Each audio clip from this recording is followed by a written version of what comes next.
Hello friends, ఇక్కడే సమర్పించే budget special వీడియోకి స్వాగతం. సో ఈ రోజు నిర్మలా సీతారామన్ గారు ఆమె ఎయిత్ బడ్జెట్ ప్రవేశపెట్టడం జరిగింది. సో అందరూ ఎక్స్పెక్ట్ చేసినట్టే బడ్జెట్ పాజిటివ్ గానే ఉందని చెప్పాలి. బికాస్ ఫిజికల్ డెఫిషిట్ మీద ఎక్కువ ఫోకస్ చేశారు ఆవిడ. అండ్ దాని తర్వాత ఎస్పెషలీ కొన్ని సెక్టర్స్ ఏవైతే ఉన్నాయో మంచి బెనిఫిట్స్ రావటం చూసాం. So for example agri base sector, probably Kisan loans ఏవైతే 2 lakhs నుంచి 5 lakhs ఇంక్రీజ్ చేశారు. అదేవిధంగా ఎంఎస్ఎంఈ లోన్స్ ఏవైతే ప్రాబ్లీ 10 crores వరకు స్టార్ట్అప్స్ కి ఇస్తా ఉన్నారు. అదేవిధంగా మెడికల్ అండ్ ఐఐటి సీట్స్ ఏదైతే పెంచుతా ఉన్నారో, అదేవిధంగా ఇన్సూరెన్స్ లో ఎఫ్డిఐ 100% తీసుకొస్తా అని అనౌన్స్ చేశారు. సో ఇన్సూరెన్స్ కంపెనీస్ కి డెఫినెట్లీ ఇది బెనిఫిట్ ఉంటుంది. ఎందుకంటే insurance stocks like HDFC, SBI వీళ్ళందరూ కూడా 100% వరకు ఫారెన్ డైరెక్ట్ ఇన్వెస్ట్మెంట్ కి వాళ్ళ స్టాక్ ని ఇన్వెస్ట్మెంట్స్ తీసుకోవచ్చు. ప్రొవైడెడ్ దీనిలో క్లాజ్ ఏంటంటే ఆ ఇన్వెస్ట్మెంట్ ఏదైతే ప్రీమియమ్స్ కలెక్షన్స్ ఉంటాయో అది మొత్తం కూడా ఇండియాలో ఇన్వెస్ట్ చేయాలన్న ఒక దీంతో రావటం చేసాం. ఇక ఫిజికల్ డెఫిషిట్ మీద ఫోకస్ చేశారు ఆవిడ. 4.4 జీడిపి తీసుకొస్తానని 4.8 నుంచి. సో ఇవన్నీ కూడా చాలా చాలా మంచి పరిమాణాలు చెప్పొచ్చు. ఇక ముఖ్యంగా మిడిల్ క్లాస్ కి ఎక్కడైతే ఇన్కమ్ ట్యాక్స్ స్లాబ్స్ ఉంటాయో అది చాలా చాలా అట్రాక్టివ్. ఫస్ట్ టైం ఇంత జంప్ అనేది ఎప్పుడు చూడలేదు మనం. సో లాస్ట్ 8 years గా స్లోగా ప్రాబ్లీ 1.5 lakh నుంచి ఆల్మోస్ట్ 7 lakhs దాకా తీసుకురావటం చేసాం. సో అది 7 years పట్టింది ఆల్మోస్ట్.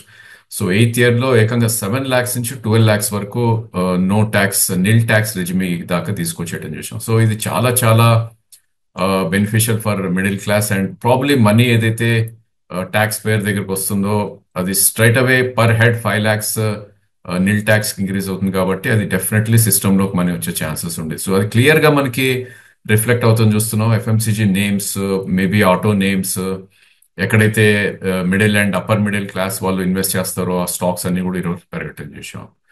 ఇక నిఫ్టీ పరంగా మనం చూస్తే కనుక ప్రాబ్లీ మనం అనుకున్న లెవెల్స్ ఏవైతే ఉన్నాయో ఆల్మోస్ట్ అన్ని అచీవ్ అయిపోయాయని చెప్పొచ్చు. 23,600 అనుకున్నాం.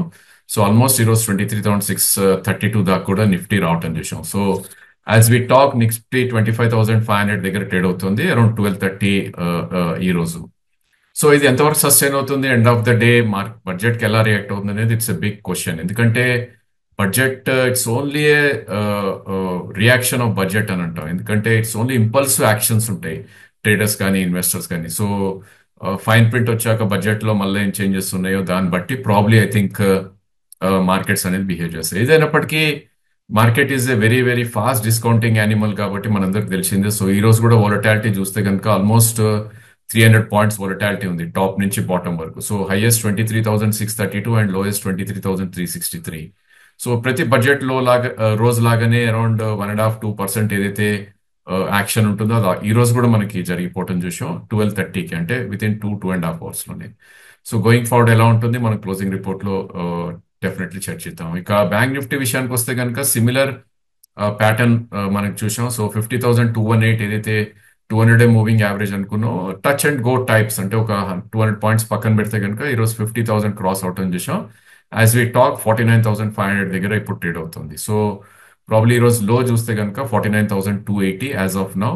సో ఈ 800 points ఏదైతే ఉందో ప్రాబ్లీ ఆ వొలటాలిటీ బడ్జెట్ రోజు వెరీ వెరీ కామన్ కాబట్టి ప్రాబ్లీ ఐ థింక్ మార్కెట్ లో పెద్ద చేంజెస్ అంటూ ఏం లేదు. సో డిసప్పాయింటింగ్ ఎక్కడ ఉంది, ఏ స్పేస్ లో ఉంది అంటే కనుక total public sector enterprises, railways కానీ డిఫెన్స్ కానీ. ఎందుకంటే స్పెషల్ బడ్జెట్ ఎలొకేషన్స్ అనేది ఎక్కడా మెన్షన్ చేయలేదు మన ఫైనాన్స్ మినిస్టర్ గారు.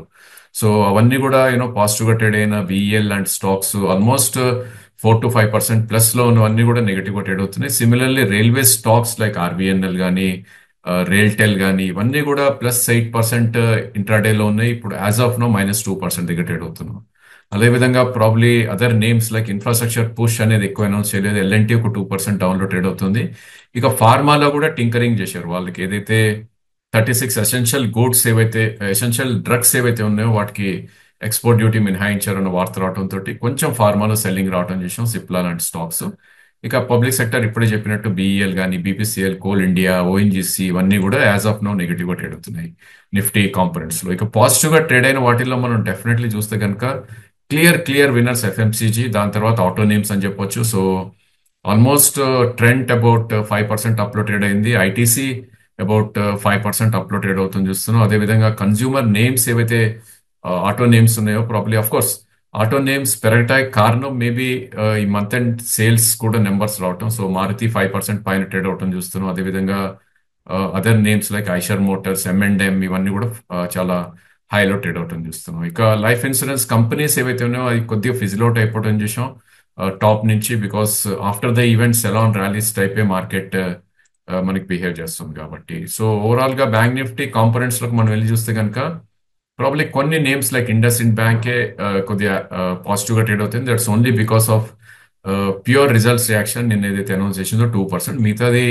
I think across the board selling జరుగుతుంది, especially public sector banks name లో SBI, PNB, కెనరా ఇవన్నీ కూడా మోర్ దెన్ 1%. ఇక ప్రైవేట్ నేమ్స్ లో probably IDFC, Kotak, HDFC, ICICI లాంటి స్టాక్స్ 0.5 నుంచి 1.5 వరకు కూడా పర్సన్ చూసాం. ఇక మిడ్ క్యాప్స్ నేమ్ అండ్ లో ఉన్న స్టాక్స్ మనం చూస్తే కనుక అగైన్ F&O నేమ్స్ లో మనం చూస్తే కనుక ఎక్కడైతే PSU ట్యాగ్ అయి ఉందో అవన్నీ కూడా ఒక మంచి సెల్ ఆఫ్ కి గురై టాప్ నుంచి. ఫర్ ఎగ్జాంపుల్ హట్కో 232 నుంచి 215. So as we talk 6% down లో ట్రేడ్ అవుతుంది. అదేవిధంగా IRFC 5% డౌన్ లో ట్రేడ్ అవుతుంది. ఇక capital goods segment ABB, Siemens నిన్నేదైతే ఒక మంచి స్మాల్ పుల్ బ్యాక్ అనుకున్నాం అవన్నీ కూడా 3 to 5% దాకా కూడా కరెక్ట్ అవటం చూస్తున్నాం మనం.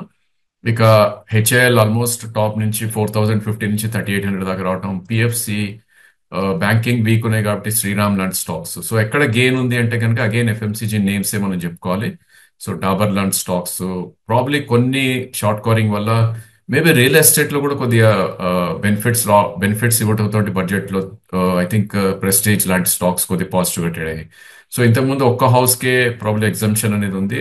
ఇప్పుడు 2 సెల్ఫ్ ఆక్యుపైడ్ హౌసెస్ వరకు కూడా ఐ థింక్ ట్యాక్స్ ఎగ్జంప్షన్ ఇవ్వడం జరుగుతుంది. సో ప్రాబ్లీ అది కొంచెం బెనిఫిట్ అయిందని చెప్పుకోవచ్చు. ఇక కన్స్యూమర్ నేమ్స్ లో అగైన్ డీమార్ట్ కొద్దిగా పాజిటివ్ గా ట్రేడ్ అయ్యింది. వోల్టాస్ ప్రాబ్లీ ఏదైతే ఏసీస్ తయారు చేస్తారో ఆ స్పేస్ కూడా కొద్దిగా బాగుంది. ఇన్ఫాక్ట్ క్రాంప్టన్ 3% అప్ ఉంది. సో ఎక్కడైతే ఈ 1 పాయింట్ మీదే ఆ స్టాక్స్ రియాక్ట్ అవుతున్నాయి, ఏదైతే ఇన్కమ్ ట్యాక్స్ ని 6 lakhs నుంచి ఆల్మోస్ట్ 7 lakhs నుంచి 12 lakhs చేశారు. సో ఇక ఓవరాల్ మార్కెట్ మనం చూస్తే కనుక విక్స్ లాస్ట్ 3 days లో కూల్ ఆఫ్ రావటం చూస్తున్నాం. వోలటాలిటీ ఇండెక్స్ అనేది సో ఆల్మోస్ట్ 18.99 నుంచి యాజ్ ఆఫ్ నౌ 14.8 దగ్గర. So 4 points VIX lose out అని చూసాం. దీన్ని బట్టి మనకు అర్థమయ్యేది ఏంటంటే కనుక మేబీ రానున్న రోజుల్లో వోలటాలిటీ కొద్దిగా తక్కువ ఉండే ఛాన్స్ ఉంది. ఆ ఫియర్ ఫ్యాక్టర్ అనేది ఎక్కువ ఇప్పుడు లేదు అని ఒక ఫీల్ ఇస్తుంది విక్స్ ప్రకారం చూస్తే కనుక. So again we all know probably budget అనేది రేపటితోటి మొత్తం అందరు మర్చిపోతారు. Again will turn to world లో ఏం జరుగుతుందని.